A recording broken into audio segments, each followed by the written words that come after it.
Assalamualaikum warahmatullahi wabarakatuh. Halo semua, saya Tia Kamelia, mahasiswi PJJ Komunikasi Universitas Siber Asia.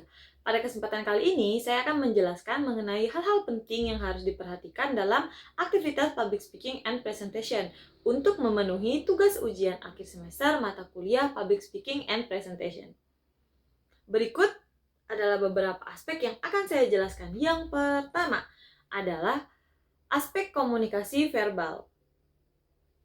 Menurut Mulyana, komunikasi verbal adalah pertukaran pesan yang dilakukan melalui simbol-simbol verbal atau bahasa, baik lisan maupun tulisan. Ada beberapa hal yang perlu diperhatikan dalam komunikasi verbal, yaitu konten atau materi. Merupakan informasi yang disampaikan harus jelas, relevan, dan sesuai dengan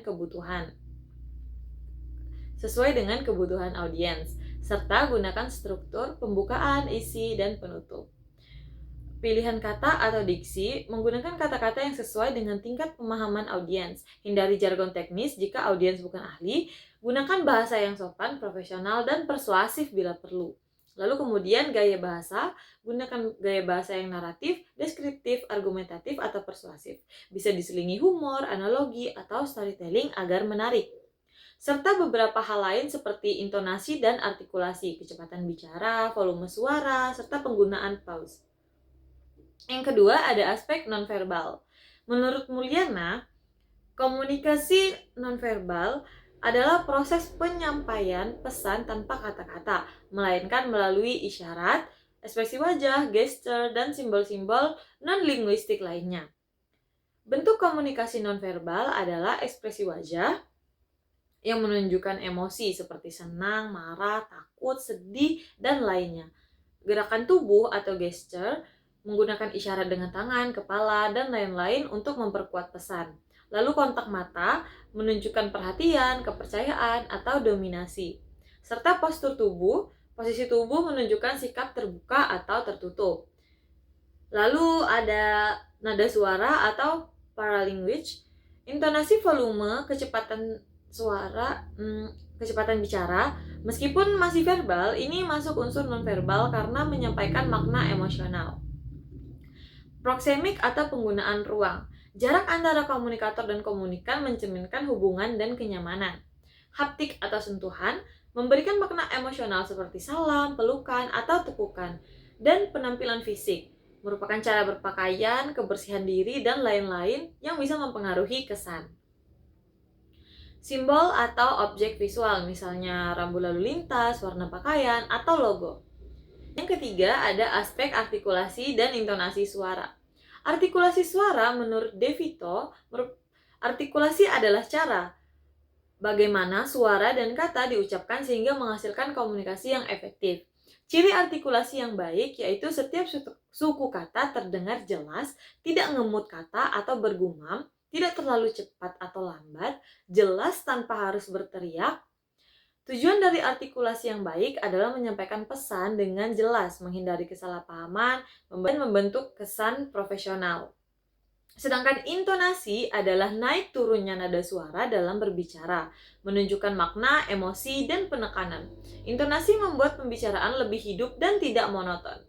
Fungsi dari intonasi adalah menunjukkan emosi, marah, senang, sedih, dan antusias, memberikan penekanan pada poin penting, membantu struktur kalimat, misalnya kalimat tanya atau pernyataan, serta menjaga perhatian audiens. Lalu yang keempat ada aspek mengenal audiens. Menurut De Vito, memahami audiens sangat penting untuk menyesuaikan pesan, pemilihan bahasa yang tepat, dan mencapai komunikasi yang efektif. Agar penyampaian pesan dapat diterima dengan baik oleh audiens, berikut adalah beberapa hal yang perlu diketahui tentang audiens. Yang pertama ada demografi, yaitu umur, jenis kelamin, pendidikan, pekerjaan, latar belakang budaya, serta bahasa. Berikutnya ada psikografi, nilai, minat, sikap, opini, dan kepercayaan mereka. Pengetahuan tentang topik, yaitu seberapa jauh mereka sudah tahu topik yang akan dibahas. Serta kebutuhan dan harapan, apa yang mereka harapkan dari pembicaraanmu, solusi, informasi, atau inspirasi. Yang terakhir ada konteks situasi, di mana presentasi berlangsung, formal atau informal, berapa lama waktu yang tersedia. Yang kelima ada aspek identifikasi situasional. Menurut Lukas, analisis situasional mengacu pada ciri-ciri audiens yang khas untuk situasi tertentu, termasuk ukuran audiens, tempat bicara, dan sikap audiens terhadap topik pembicaraan. Identifikasi situasional adalah upaya mengenali berbagai elemen situasi saat menyampaikan presentasi, seperti waktu, tempat, kondisi audiens, suasana acara, sehingga teknologi yang tersedia. Identifikasi situasional adalah strategi yang penting untuk memastikan bahwa pesan dalam public speaking tersampaikan secara efektif, tidak hanya karena disampaikan, tapi juga karena bagaimana dan dalam kondisi apa penyampaian itu terjadi. Aspek-aspek dalam identifikasi situasional meliputi ukuran audiens, jumlah audiens mempengaruhi gaya bicara, volume suara, dan penggunaan alat bantu. Tempat dan tata ruang, secara fisik, apakah ruangan kecil, aula besar, luar ruangan, atau daring. Suhu, pencahayaan, dan kenyamanan juga penting. Serta waktu pelaksanaan, apakah pagi, siang, atau malam. Sebelum atau sesudah makan, waktu juga mempengaruhi fokus dan energi audiens.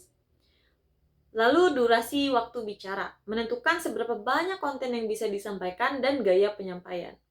Suasana acara atau konteks formalitas. Acara resmi seperti seminar dan konferensi memerlukan gaya bahasa dan berpakaian yang formal. Sementara acara santai lebih fleksibel. Sikap dan antusiasme audiens terhadap topik. Apakah audiens tertarik, netral, atau skeptis terhadap topik? Ini akan mempengaruhi pendekatan komunikasi kalian.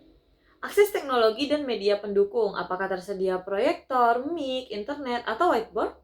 Hal tersebut membantu menentukan cara penyampaian konten visual. Lalu yang terakhir, aspek yang keenam ada aspek visual.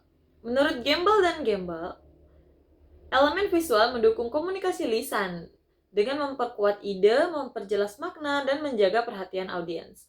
Ada beberapa elemen dalam aspek visual, yaitu penampilan pembicara, seperti pakaian, riasan, kerapihan, dan ekspresi wajah, yang mempengaruhi kesan pertama dan kredibilitas.